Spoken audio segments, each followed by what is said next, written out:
रात में सोते समय बहुत सावधान हो जाना चाहिए उपासक को। वैसे तो हर समय सावधान, पर सोते समय ऐसे सावधान होना चाहिए जैसे मृत्यु के समय योगी जन अपने सारे इंद्रियों को समेट लेते हैं और अपने स्वरूप में, अपने प्रीतम के स्वरूप में लगा देते हैं। तुम रोज शयन के समय ऐसा अनुभव करो, मैं नींद में जा रहा हूं या मृत्यु में जा रहा हूं, इसमें कोई फर्क नहीं पड़ता। पता नहीं आंख खुले कि ना खुले। कितने ऐसे हैं कि सोते ही रह गए। आप अब बेहोशी की हालत में जा रहे हैं, नींद में जा रहे हैं, तो एक समय रखो कि आप अपनी शैया पर इतने समय ही जाएंगे। एक नियत समय रखो। हमने देखा है साधुकों का एक समय होता है कि 10 बजे हमें लेट जाना है, सोना नहीं, लेट जाना है और लेटे हुए भगवत चिंतन करना। अब जब सो गए तो सो गए, नहीं सो गए तो उसमें हमें टेंशन नहीं लेना। अभी नींद नहीं आई, 10:30 बज गए, 11 बज गए, ये नहीं। आंख मूंदी, मंत्राकार वृत्ति, तो बिना नींद की गोली के सो जाओगे। यह है ऐसा। भजन में मन लगाओ, सो जाओगे। जिनको नींद ना आती हो उनके लिए सही दवा है, आप नींद का चिंतन न करके प्रभु का चिंतन करने लगो। देख लेना आप कब सो गए पता नहीं चले। और अगर सौभाग्य से नींद ना आई तो नींद में जो इंद्रियों को पुष्टता मिलती है वो होता है संसार का विस्मरण।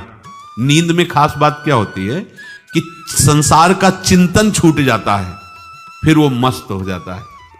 उसमें जो ऊर्जा शक्ति वो जागृत होती। संसार के चिंतन से ऊर्जा शक्ति नष्ट होती, तो 4 घंटे 5 घंटे संसार के चिंतन से रहित पड़ा रहा सुषुप्ति में, तो उसे ऊर्जा शक्ति फिर आ गई। और अगर 4-5 घंटे आप प्रभु के चिंतन में रहे तो संसार का चिंतन छूटा, आनंद सिंधु का चिंतन हुआ। तो ये नहीं होगा कि आज रात्रि सोया नहीं तो बहुत टेंशन है, परेशानी, ऐसा नहीं होगा।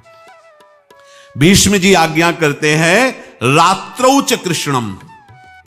ये बहुत सावधानी की बात, प्रायः इस सावधानी में नहीं रहा जाता। बचपन से सदगुरुदेव भगवान ने यही शिक्षा दी थी, गुरु कृपा से ऐसे उपदेश मिले थे। सोते समय कोई वार्ता नहीं, कोई अन्य चिंतन नहीं, चुपचाप अपने मन को हटाकर केवल इष्टमय करो। कब नींद आ जाती है इसकी चिंता मत करो, इष्टाकार वृत्ति करके ही सोना चाहिए। तो आगे जो लिखा है पुनरुत्थिताय, जब उठो तब वैसी वृत्ति, तो कुछ दिन बाद स्वाभाविक हो जाएगी, स्वाभाविक हो। अपने तो इतना तक देखा है कि जैसे आधा पद में होश रहा और निद्रा आ गई, तो जब चेतना आई तो उसी पंक्ति से, जहां से होश गायब हुआ था, उसी पंक्ति से जागरण प्रारंभ हुआ। ऐसा ही जब ऑपरेशन के समय बेहोश किया गया था तो उनसे कहा था हमें बता देना कुछ मिनट पे, तो उनका हाँ लगाने वाले इंजेक्शन और कुछ ही सेकंड में इसका असर हो, बस। तो जो पद चलाया था, जब होश आया था तो वही पद चल रहा था, मतलब बेहोशी में वो पद अपना अधिकार किए हुए था। ऐसे नींद भी तुम्हारी भजन हो जाएगी, समाधि हो जाएगी, यदि आप सोते समय प्रभु का चिंतन करेंगे। बहुत ही सावधानी की बात है।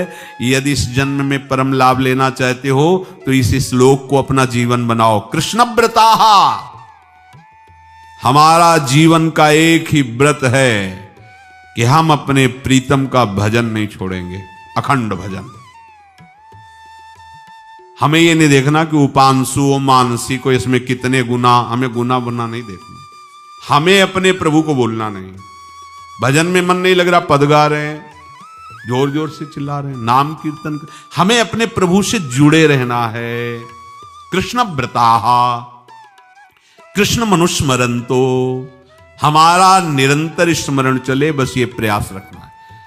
जब निरंतर स्मरण की बात कह दी तो फिर आगे कुछ कहना नहीं चाहिए, पर खास बात इसीलिए कहा जाता है कि आप समझ जाओ। रात्रौ च, जब कोई भी ब्रह्मचारी, कोई भी उपासक, कोई भी बैरागी त्यागी महात्मा सोते समय असावधान हो गया तो उसकी रात्रि बहुत गलत जाएगी।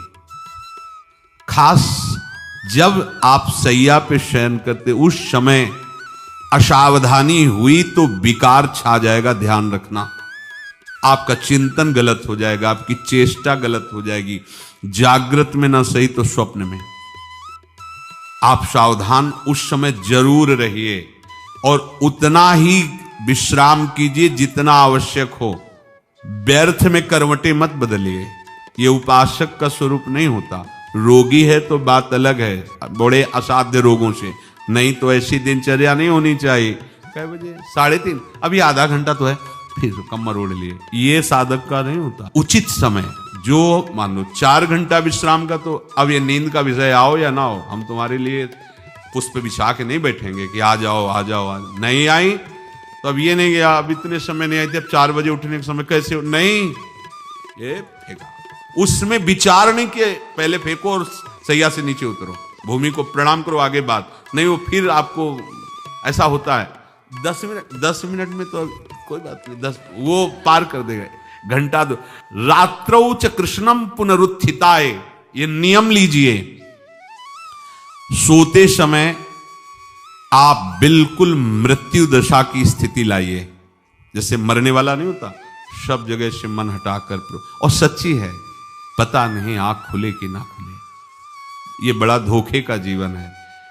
ये ऐसे हजारों लोग सोए और सोते ही रह गए। हमको धोखे में नहीं रहना। सुबह जग जाएंगे तो फिर भजन करेंगे, लेकिन हम बिल्कुल तैयारी में।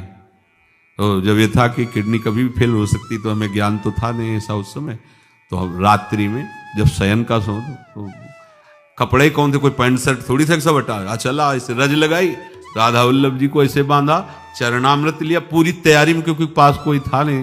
तो ये होता था कब मर जाए, कैसे बताएं कितना सुख, एकदम युगल चरणारविंद में तदाकार होते ऐसे वो।